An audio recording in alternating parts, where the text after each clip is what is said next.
जय हिंद दोस्तों, एक अच्छा प्रिडिक्शन है जिसमें कहा गया है कि सिपाही से लगा करके सूबेदार मेजर ऑनरी कैप्टन तक आपकी ओआरओपी 2 में कितनी आपकी बेसिक पेंशन थी, फिर ओआरओपी 3 में कितनी बेसिक पेंशन हो जाती है और आपका लगभग 62% डीए यदि जनवरी 2026 का डीए यदि मर्ज हो जाएगा तो आपकी कितनी टोटल सैलरी बनेगी और उसके बाद 8वां वेतन आयोग मिनिमम आपकी बढ़ोतरी कितनी होगी और कितना सीधा फायदा होगा, इसकी एक टेबल रखी हुई है जो कि मैं आपके सामने रख रहा हूं। अब उन्होंने निकाला है कि फिटमेंट फैक्टर आपका लगभग 1.92% को लिया है और उन्होंने कहा है सिपाही, आप देख सकते हो चार्ट अब मैं आपके सामने रखना चाहता हूं। उन्होंने कहा है जैसा कि ओआरओपी 2 1/7/2019 को मिली, ओआरओपी 3 1/7/2024 को मिली और ओआरओपी 4 आप समझ सकते हो 2029 में आपको मिलेगी। लेकिन साथ में यही कहा है कि 8वां वेतन आयोग लगभग आते आते आपको 27 एंड 28 तक आपके खाते में आएगी और उसके बाद एक साल बाद फिर आपको एक और फायदा होने वाला है पेंशनर्स को। अब पेंशनर्स को फायदा होने वाला है तो उन्होंने पेंशन टेबल इन 8th CPC versus OROP table एक टेबल तैयार की है जो कि आपके सामने है। बड़े आराम से इसको देख सकते, किसी ने बहुत मेहनत की है, मैं उसका शुक्रिया अदा करता हूं। उन्होंने सिपाही यदि 15 साल सर्विस में ओआरओपी 2 में 18,807 थी, ओआरओपी 3 में बढ़कर 20,325 होती है और उनकी टोटल पेंशन 62% डीए मिलाते हैं तो 32,927 यानी 32,927 हो जाती है।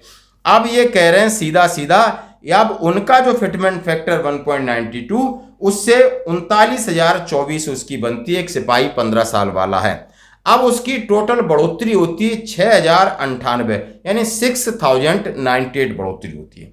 दूसरा सिपाही जिसकी सर्विस 17 साल है उसका उन्होंने कहा ओआरओपी 2 में 18,807 था, ओआरओपी 3 में 20,646 हो जाता है जैसा कि आप चार्ट पे देख रहे हो और उन्होंने कहा है डीआर 62% मर्ज करने के बाद टोटल ग्रॉस पेंशन 33,450 बनती है दोस्तों।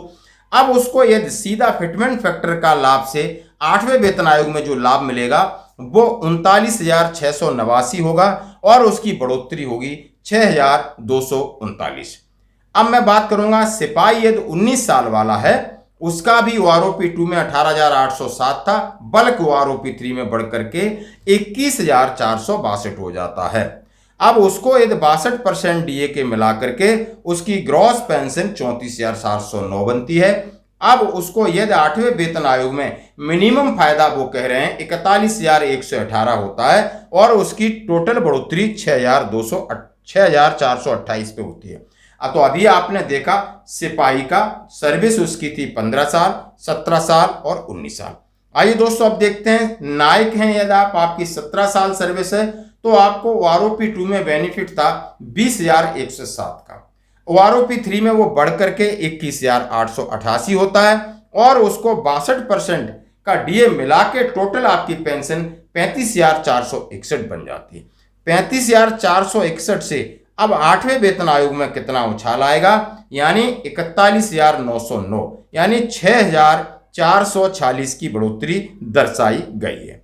अब मैं बात करूंगा हवलदार, सर्विस उसकी 20 साल यानी अब 20 साल सर्विस वाले को आप कहेंगे कि उसको तो ओआरओपी का लाभ नहीं मिलता, लेकिन ये पुराने लोग हैं जिनको ओआरओपी का लाभ मिला है जो 1 जुलाई 2014 से पहले। 22,007 हवलदार 20 साल वाले की ओआरओपी 3 में 24,763 हो जाती है और उसको डीए 62% 40,116 होती है और उसका 8वें वेतन आयोग में जो उसकी पेंशन बनती है वो 47,545 मिनिमम पेंशन बनेगी और सीधी बढ़ोतरी 7,429 रुपए की होती है। अब मैं बात करूंगा हवलदार जिसकी 24 साल सर्विस है, जैसा कि ओआरओपी 2 में 22,257 थी, बढ़कर के ओआरओपी 3 में 24,763 हो जाती है और डीए मिला के 40,116 और बढ़ोतरी उसकी सेम 7,429 हो जाती है। अब मैं बात करूंगा नायब सूबेदार की 26 साल सर्विस है, जिसका आप समझ सकते हो ओआरओपी 2 में 24,825 था और ओआरओपी 3 में लगभग 26,000 के पास पहुंचती है तो उसकी बढ़ोतरी टोटल 62% से 43,578 होती है और 8वें सीपीसी में 51,464 होकर के 7,886 की बढ़ोतरी होती है। सूबेदार 28 साल सर्विस 27,550 ORP2 में थी और लगभग आप समझ सकते हो 27,700 उन्होंने 28 साल सर्विस वाले के लिए लिया है, लेकिन ये 29,500 हुआ है इसका। और वहां पर बात करते हैं इसको लगभग 8,130 का फायदा होता है। सूबेदार मेजर 30 साल का उसको 10,328 का फायदा होता है। ऑनरी लेफ्टिनेंट जिनकी 40,075 है उनको 12,134 का फायदा दिखा रहे हैं और ऑनरी कैप्टन 32 साल पुराने हैं जिनकी 43,675 है, यानी ORP3 में उनकी 46,300 हुई है और उनको 62% इंक्लूड करते हैं तो 75,006 हो जाती है और उनकी सीधी बढ़ोतरी 88,896 यानी 11,890 का फायदा इसमें दिखा रहे हैं। अब इन्होंने ये टेबल बनाई, उसमें फैक्ट ये डाले हैं कि the table given here pension is comparative view of pension revision under ORP2 2 से आपकी 3 और 3 से आपको 8वें वेतन आयोग में लगभग कितना इंक्रीज हो रहा है। जैसा कि आपने सामने रखा होगा कि ORP2 से ORP3 में हर 5 साल में गए तो हमें इतना फायदा मिला। अब ये जो फायदा है 1 जनवरी 2016 से सीधा 10 साल के बाद जो 8वें वेतन आयोग में फायदा है। अब इससे आपको कितना आगे फायदा होगा ये आपको 1 जुलाई 2029 से प्रभावी होगा। लेकिन उन्होंने फायदे की बात की तो लगभग आप 6,000 से 12,000 तक सिपाही से ऑनरी कैप्टन का फायदा हो रहा है। 6,000 से 12,000 यानी 6,000 एनसीयू लेवल में थोड़ा बढ़ता है, हवलदार में 7,500, जेशू में 8 से 10,000 और ऑनरी में आप 11 से 12,000। और उन्होंने सीधा सीधा ये अपना एक प्रेडिक्शन लिया है कि इसी तरीके से ये इस तरीके का टेबल है जैसे कि मैं ये पढ़ रहा हूं, किसी ने एनालिसिस ऑफ डाटा ORP3 एक न्यूज है जो भेजी है, ORP3 टेबल वर्सेस 8th पे कमीशन एंड आगे कितना बढ़ेगा, यानी ये संभावना मिनिमम लिया उन्होंने, मिनिमम।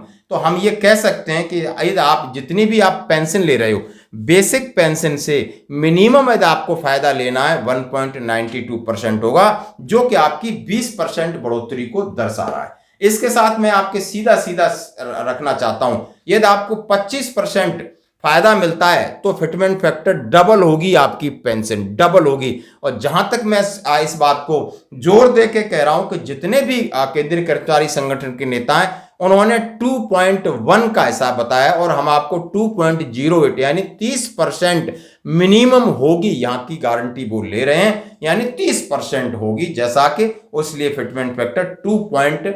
आप समझ सकते हो 1 जो कि आपकी बेसिक पेंशन में मल्टीपल कर दो तो इतना जो निकलता है और टोटल आपका लगभग जो जनवरी 2026 का डीए लगभग पहुंच जाता है, मान के चलते 62 या 61%, तो आपकी बढ़ोतरी लगभग वही होती है सिपाही से लगाकर 7,000 6,000 7,000 से लगाकर के 12 से 13,000। इससे ज्यादा शायद उम्मीद करना बेईमानी। आपकी क्या राय इसके ऊपर जरूर लिखें कमेंट्स में। धन्यवाद।